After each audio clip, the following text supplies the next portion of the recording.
Coucou, j'espère que vous allez bien, que vous êtes en pleine forme. Cette fois-ci, je vous propose bon petit pain au Nutella, une recette très simple et assez rapide à préparer. Vous pouvez les préparer pour le goûter de vos enfants, par exemple. Les petits pains, ils sont bien moelleux, bien gonflés et surtout, vous pouvez très bien remplacer le chocolat par des morceaux de fruits, par exemple, par des compotes, etc. Je vous propose de passer directement à la préparation. Pour la préparation, on va d'abord commencer par faire diluer 6 g de levure sèche dans un petit peu de lait tiède. Donc pour la levure, vous pouvez très bien la remplacer par de la levure fraîche. Dans ce cas, il faudra mettre environ 14 g de levure fraîche. Donc on laisse bien diluer quelques minutes. Il vous faut 350 g de farine. Donc là, j'utilise la farine type 45 que vous pouvez très bien remplacer par la farine type 55. Je rajoute un œuf. Je mets ensuite 3 cuillères à soupe de sucre. Donc là, je ne sucre pas beaucoup tout simplement parce que je vais mettre du Nutella dans les petits pains. Si vous le souhaitez, vous pouvez très bien mettre plus de 3 cuillères à soupe. 3 cuillères à soupe d'huile de tournesol que vous pouvez très bien remplacer par 3 cuillères à soupe de beurre ou 3 cuillères à soupe d'huile d'olive. Je verse la levure diluée dans du lait tiède. Donc pour le lait tiède, vous pouvez très bien remplacer le lait par de l'eau tiède.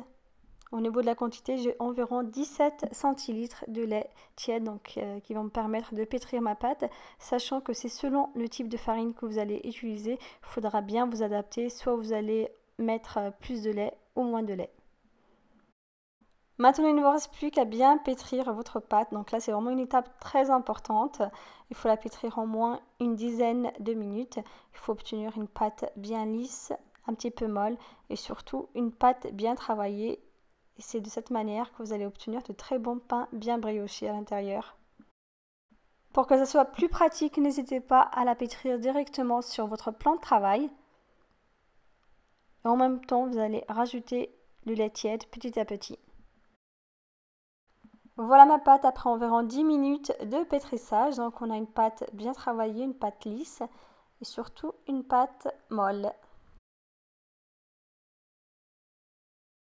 Maintenant, il ne vous reste plus qu'à laisser reposer votre pâte dans une pièce chaude ou à côté d'un radiateur. Il faudra bien couvrir le saladier, minimum 30 minutes. Il faut attendre à ce que la pâte soit bien gonflée. Après 30 minutes de repos, maintenant je vais diviser ma pâte, mais avant il faudra bien la dégazer sur un plan de travail.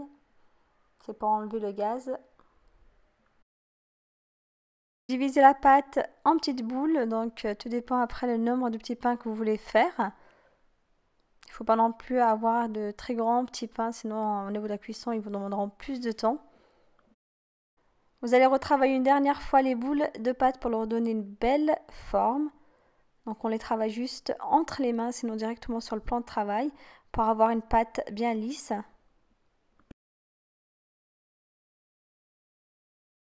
Vous allez ensuite les étaler sur un plan de travail fariné, donc on farine légèrement le plan de travail.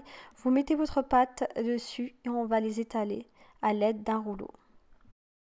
Une pâte bien fine, c'est vraiment très important parce que celle-ci elle va gonfler pendant la cuisson. Donc pour éviter d'avoir de très gros petits pains, je vous invite à l'étaler pour obtenir quelque chose d'assez fin. Je mets ensuite 2 cuillères à café de chocolat, donc là j'ai choisi du Nutella, que vous pouvez très bien remplacer par du chocolat noir, du chocolat au lait ou du chocolat blanc par exemple. Vous allez mettre un petit peu de jaune d'œuf pour pouvoir refermer plus facilement la pâte. Donc on met le jaune d'œuf sur les extrémités comme ça, juste sur la moitié. Je referme la pâte délicatement et ensuite je vais appuyer dessus à l'aide de mon doigt, comme ça on fait tout le tour. C'est pour éviter que le chocolat déborde pendant la cuisson.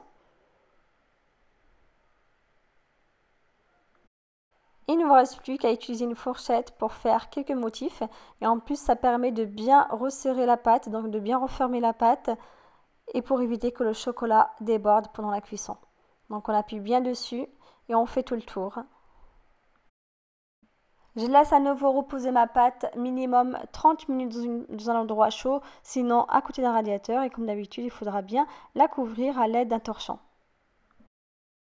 Mes petits pains ont bien gonflé, donc maintenant il ne vous reste plus qu'à badigeonner dessus à l'aide d'un jaune d'œuf. Vous pouvez très bien mélanger le jaune d'œuf avec une petite cuillère à café de lait. Pour la décoration, vous pouvez utiliser des amandes effilées, sinon des cacahuètes concassées ou des amandes concassées.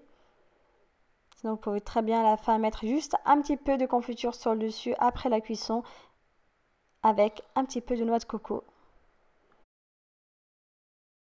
Maintenant, il ne vous reste plus qu'à les enfourner dans un four préchauffé à 180 degrés pendant environ 15 à 20 minutes. Bien sûr, c'est selon votre four. Il faudra bien surveiller la cuisson. Il faut attendre à ce que les petits pains soient bien gonflés et bien dorés sur le dessus. Les petits pains sont prêts, donc on a des petits pains bien dorés, bien gonflés et surtout des petits pains bien moelleux. Donc comme on a pu le voir ensemble, la recette elle est très simple et assez rapide à préparer. Donc là, on peut voir la couleur. Ils sont bien moelleux, voilà. Et à l'intérieur, on a du chocolat. Donc bien sûr, pour le chocolat, comme je l'ai dit tout à l'heure, vous pouvez très bien le remplacer par tout ce que vous aimez.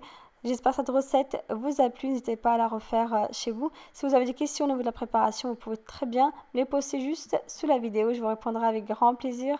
N'hésitez pas non plus à vous abonner, à liker et surtout à partager. À très bientôt. Ciao, ciao.